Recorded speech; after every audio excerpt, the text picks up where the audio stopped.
In this video, we're going to be reviewing a very exciting shoe from Mizuno.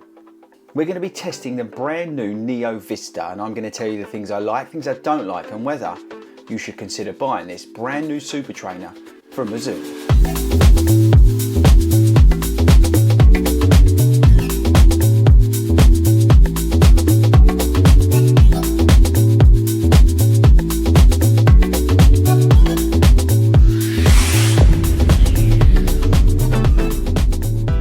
Everybody and welcome to FORDY Runs. My name is Chris Ford and I'm a running coach who likes to review running shoes here on YouTube, and today we've got the very exciting Mizuno Neo Vista Super Trainer. Okay guys, so how this video is going to work. I'm going to tell you things I've liked, things I've not liked after my first run in the shoe. I'm going to give you my thoughts and expectations for the shoe, how it's going to fit into my rotation as we try and get more miles in the shoe. So like I said, this is a first run, first impressions video. I've done 7 miles in the shoe and I wanted to let you know how it was after that first run. Right, so before we get into the stats and features of the video, let's do the disclaimer.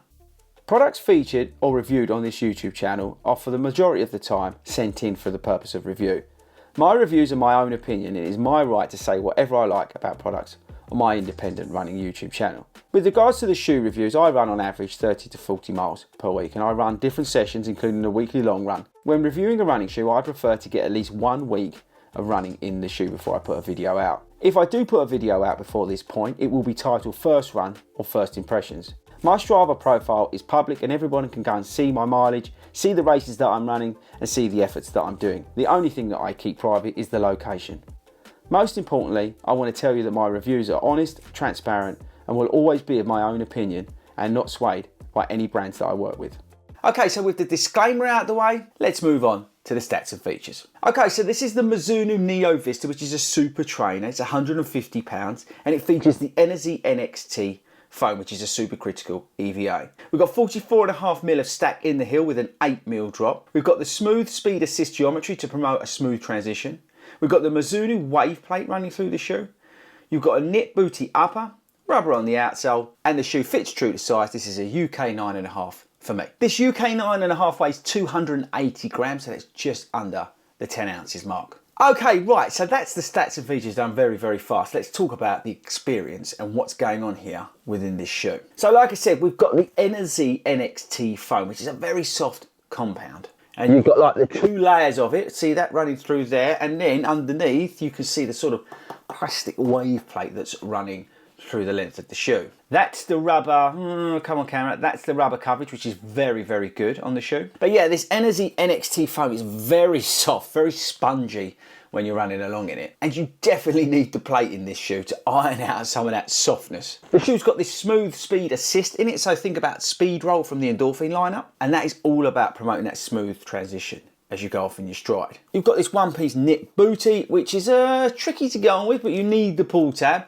But once you're in, it's fine. There's plenty of room for me in the toe box, you know, nice and high, nice and wide. I've had no issues, no heat spots on that 7-mile run today. And that's probably all you need to know with what's going on. So let's get into the likes and dislikes after my first run. Okay, so firstly, likes. I like the foam. I really like the foam actually. It is soft, people, so you've been warned. And if you didn't have the plate in it, it would be murder. But it works well with the plate. That geometry setup, you know, that smooth speed assist, just check what it says. Works well with the plate, works well with the foam. Right, so if you didn't know, I'm coming back from injury, so my paces today were not what they would usually be. The shoe felt okay at those easy paces. The shoe felt okay at the sort of quicker paces, but again, you know, not overly fast for me. And it was able to just mop up the whole run very, very easily. My legs felt fresh afterwards. I had no issue with my calf muscle. And yeah, it was absolutely fine. Okay, so let's move on to the things I liked and the things I didn't like today. So the things I liked the propulsiveness, I liked the geometry, I liked the way it was working with the plate, I liked the ride, and I liked the ability, you know, to be able to do, you know, multiple different paces, which I did in that run. I liked the look of the shoe, I think it looks great. I like the rubber coverage on the outsole. So things I didn't like on the run. Laces, they just kept undoing themselves, and they are, look how long they are. But yeah, they came undone 3 times. Now that could just be me being an idiot, but they did come undone 3 times. I'm not a massive fan of knit booty uppers. I've said it before on this channel, it's not something that I would seek out. So I'm not overly keen on the upper. but that's very much a personal preference. There's not a hell of a lot of structure in the heel, so we'll have to see how we get on as we put more miles in the shoe, but there wasn't a hell of a lot of structure in the heel. You may need a little bit in there because of the softness of the foam. One observation which does concern me going forward, in those easier paces, it definitely felt very heel biased.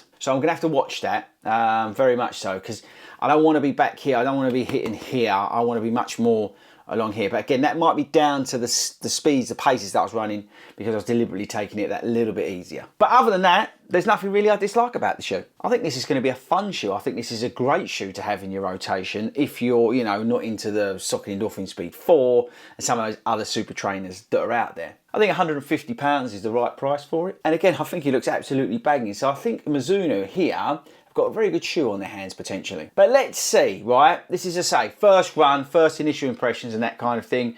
Let's put a lot more miles on it. We'll come back. Probably what? Should we do like a 30-mile check-in and see how we're getting on with the shoe? But I'm excited to put it into the rotation. I think it will have a good place in there. It'll probably take the place of the Speed 4. And it'll mop up some of those daily miles, you know, that I do. Marathon training's here, so, you know, I need my shoes, I need my rotation. Be really interested to try this on the treadmill. But yeah, so first impressions, initial view after that one run, I like it. I really like it. It's a fun shoe, and I think it's something different to what's out there. And there's so many of these super trainers that are out there right now. Please be aware that it is soft. I think that's definitely one thing to consider. And if you're not into these knit booty uppers, that may irritate you, but really there's not much here to dislike. You could argue the weight, but I think it's okay. I think it's manageable. It makes daily trainers, you know, or super trainers fun. It's exciting, you know, these new super trainers that are out there. But yeah, let's see. Let's get some more miles on it. But initial impressions after today's run, I really quite liked it.